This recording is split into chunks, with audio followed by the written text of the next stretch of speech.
It could go wonderfully well or horribly wrong. I hope you've had fun. Oh my goodness, this is the terrifying bit. The tractor will start pulling it out of the water and we'll be high and dry. And this is about to be a really impressive feat of reverse parking. And we're out of the water!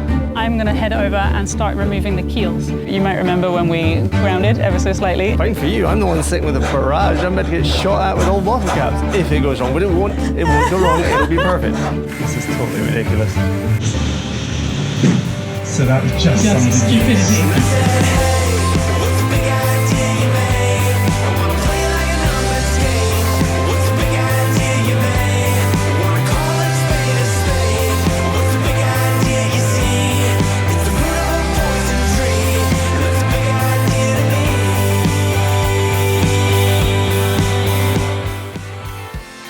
Last time on Red Seas, we sailed to Trinidad with no notice when Grenada went back into lockdown. We were greeted by dolphins at dawn as we arrived, and then had to sail through the Dragon's Mouth with all of its really weird tides and currents.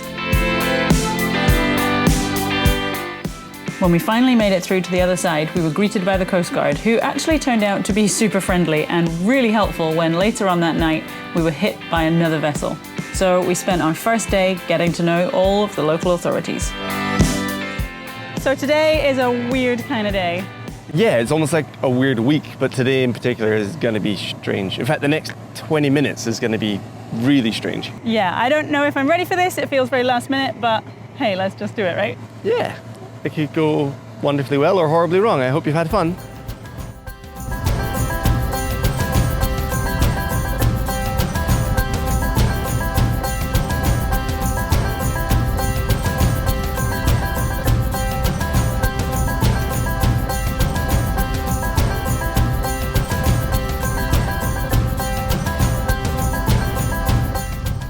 Okay, so this is Brent, and he knows everything about the trailer system. It's a little bit different here in this yard, but you're going to tell us how it works, right? Yes. Okay, so when you're approaching, you're going to get your pontoons on both sides of the back here. Yeah. Right? The guys will collect you here. Okay. And I will come back in after I've realized that you have noticed or got in line with it. Yeah. I'm going to back up the trailer below. I'm going to tie you off here in position, come back out so that your bow is now out of the water and the boat is safe and stopped.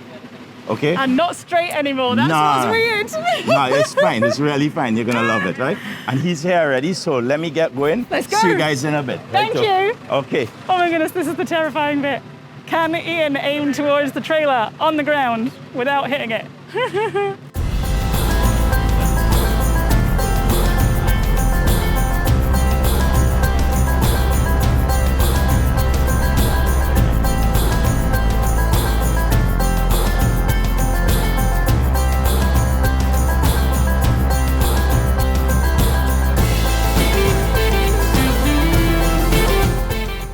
So they're lifting the slings now, and you can see Indy's bow coming up out of the water. It's the surrealist thing. So they're just making sure the boat is all lined up onto the two forward slings. There's a separate sling for each hull in this system, which is quite unusual.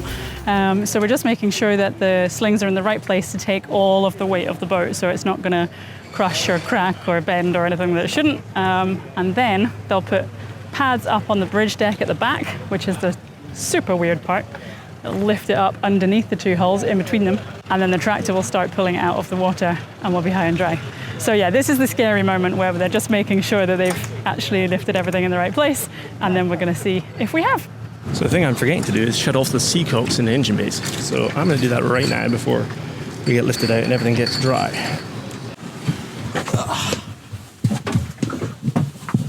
Okay. So now that the pontoons are on the two front pads, there are two pads that hydraulically move up to support the rear of the boat. The back of the boat will be supported in the strongest points. They're going to set that. Once it's set, we lift her up, make sure she's fine, and off we go. Off we go. Awesome. So the slings are now in place on the front, and the pads are up at the back, and they're just adding a bar to stabilize the two pads to make sure that they don't slip and get further and further apart as we go. And I think we're almost there. Man, this is a weird feeling. I'm pretty sure I'm not meant to be on India right now, but at the same time, everyone's telling me to stay here. Oh, weird.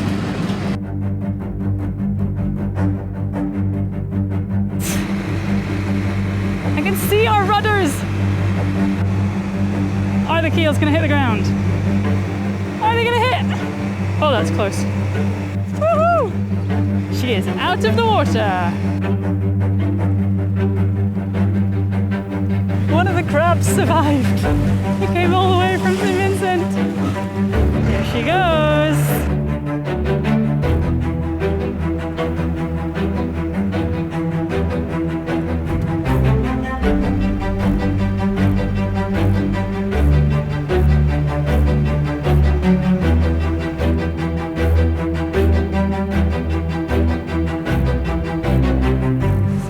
This point last year in Tyrrell Bay and Carriacou, lifting the other boat out of the water and just recognizing how weird this feels. Like, you should just never see a boat from this angle unless you've got scuba gear on. And a year on, it doesn't feel any less weird or any more normal. Yeah, I don't like it.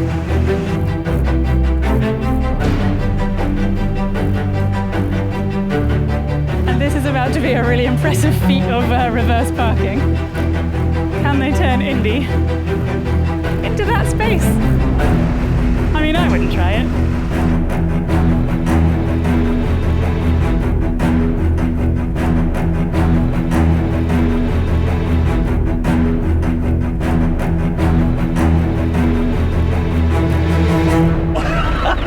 Oh, good job!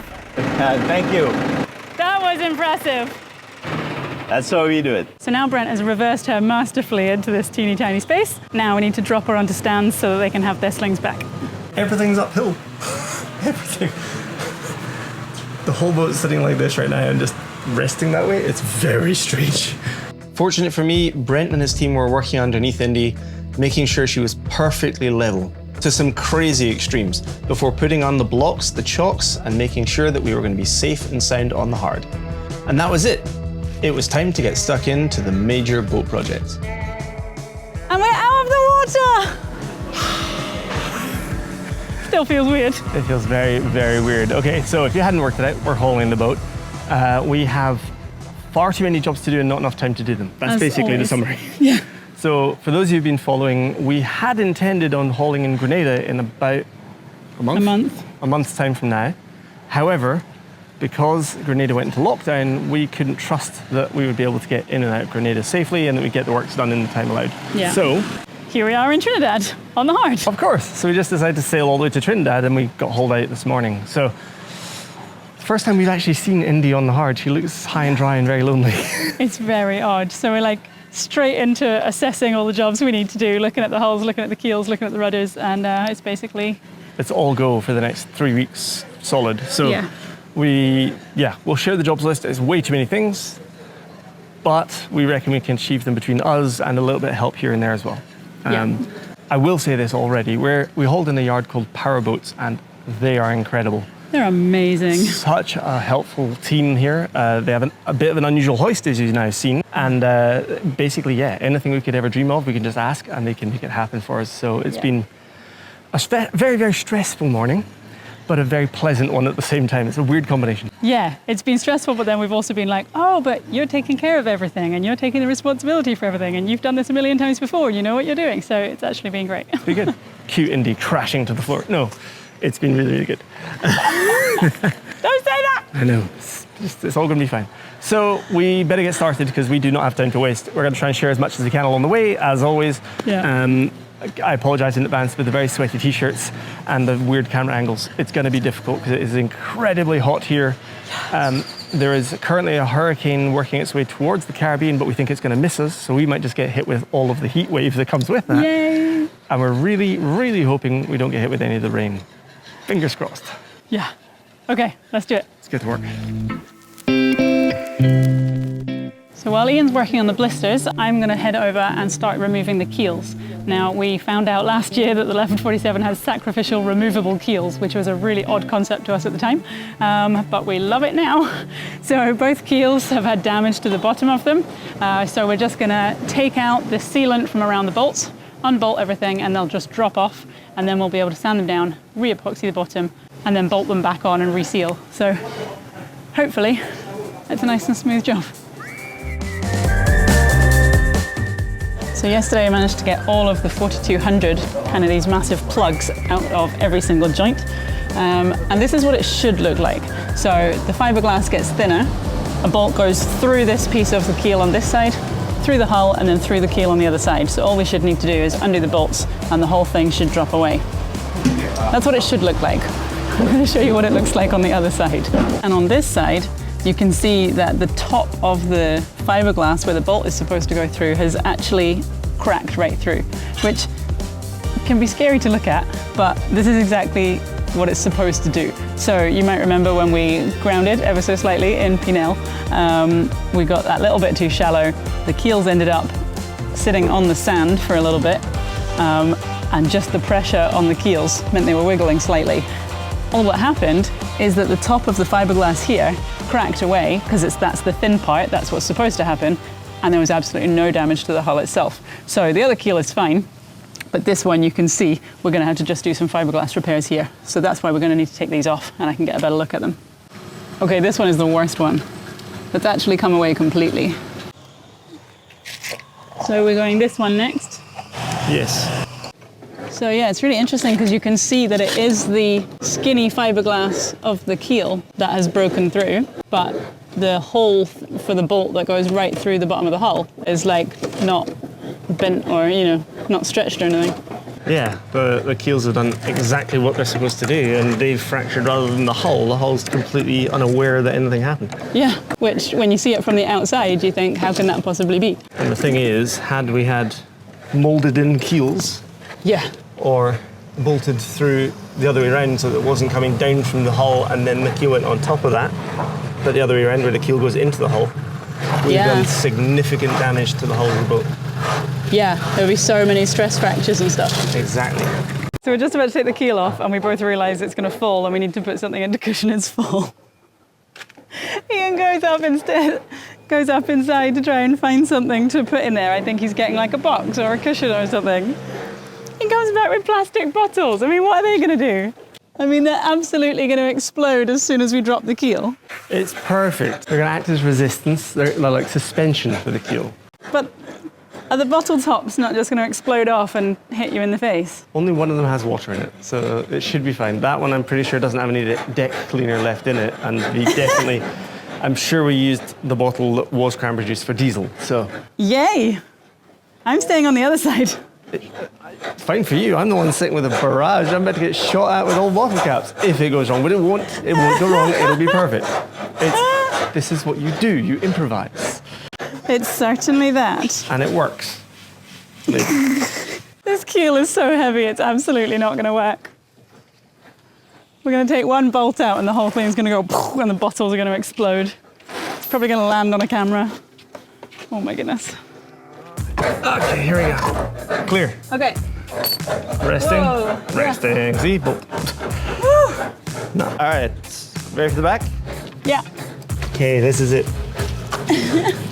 This is it. And this is going to be the one bolt that like is really hard to undo, isn't it? Yeah, all the weight's on it. So. Yeah. And it's, yeah, there we go. There we go. It's like, it's about to break a seal, just the last seal at the very back. Look at the suspension. I was like, I can hear a noise going. It's lowering gently. Suspension. So what I need to do is back here. Yeah. We want to keep this nice and straight while I'm putting a lot of force that wants the bottom to kick towards me. Okay. That's it on the bottom. Yay! That is precision. We cannot say that we planned this. We planned it. That's all we got. 4 millimeters clear. To slide that clear from the boat and repair it, sitting on nothing but a cranberry juice bottle. That is the perfect measure. So if you're doing this yourself, do your own Leopard 47. 1 cranberry juice bottle, 1 deck cleaner, 1 cushion. And about, you know, this much space when you lower the boat. It's all very official and accurate. Precise. Yeah, those are accurate measurements. Describes us so well. Pretty much. Chancers, total good luck. Anyway, now I'm holding our whole keel. on your own. See? So strong. Super strong. Super strong. Super strong. We're not going to be able to lift this. No, you're not. I'm going to have to do a lot of work. Okay. All right, bring us this way. Okay, I'm not ready. Waiting. It's just because I'm sitting cross-legged, I don't have much. So you lied. All right, watch out, the bottom might kick out towards you. So I might have you go to the middle of the keel Yeah. because the top is higher than the bottom and therefore it's more likely to kick, yeah? I have no idea how we're going to get this back on again. Great difficulties. Okay, water pool is about to go. I'm just going to leave that because I don't want to get it wet. Yeah. I got it wet. Okay. Yeah. 1, 2, 3. Nope. Like, I guess here? Perfect, yeah, that's it. Okay, with that done, we can actually set about fixing these. So effectively the outside of the hull, at some point, all those bolt holes have been cooled and they've snapped through the fiberglass. So what we're going to do is cut away the old fiberglass where it's kind of hanging on and then layer up a couple of layers of glass and epoxy. Hopefully it'll hold stronger than before, certainly, because there's nothing there. And then we're back on track. Pretty simple, right? I say that because I'm not doing it. Brandy's going to do all the work. So whenever you have a project in mind, it always ends up discovering more problems and always taking longer than you expect. And of course, the keels were no different. The first one came off absolutely no problem. We took all the bolts out of the second one and the whole thing just stayed exactly where it was. So it looks like there's been an old repair of some kind and that they've actually glued the keel onto the hull, which is not ideal when they're supposed to be sacrificial. So Ian is trying to chip away at whatever it is that's holding in and we're going to see if we can get it out. Any progress? This is totally ridiculous. I mean, I managed to get it so we could see some all the way along the top here, so I managed to get all of that away. And if I get the screwdriver wedged in, you can see that the keel is flexing a bit, but it is not going anywhere. Like, it really just isn't going. We've been at this for hours now and nothing seems to be working. I don't quite know what is left to try, but something's got to give.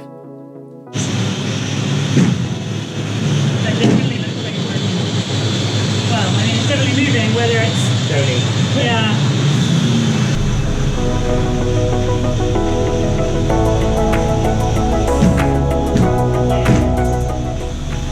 Yeah, this is definitely lower than it was before.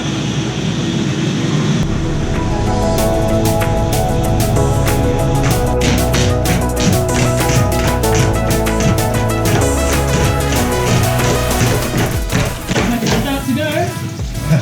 Something else. All the water's now in the tray at the back.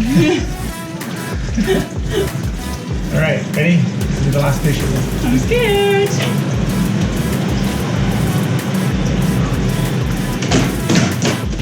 Wow. Okay. And there doesn't appear to be damage that was covering. So that was just somebody being stupidity. stupid.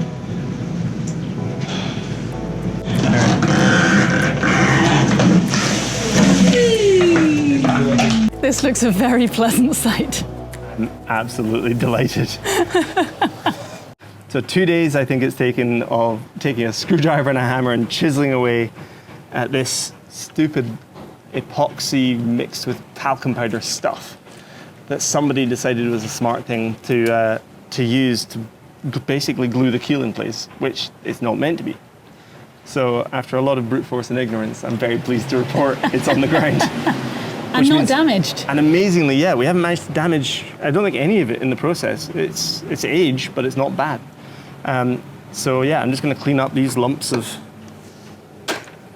epoxy rubbish, and then we should be able to just get one last sand on it, then bolt them back in place once the whole boat's done. Perfect.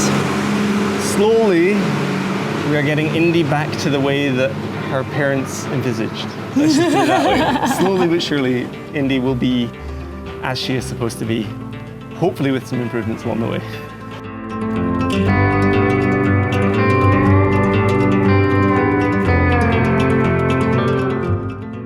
So we've sat through some fairly gnarly swell on Indy recently, and the boat's been all sorts of funny angles, but this feels extremely strange.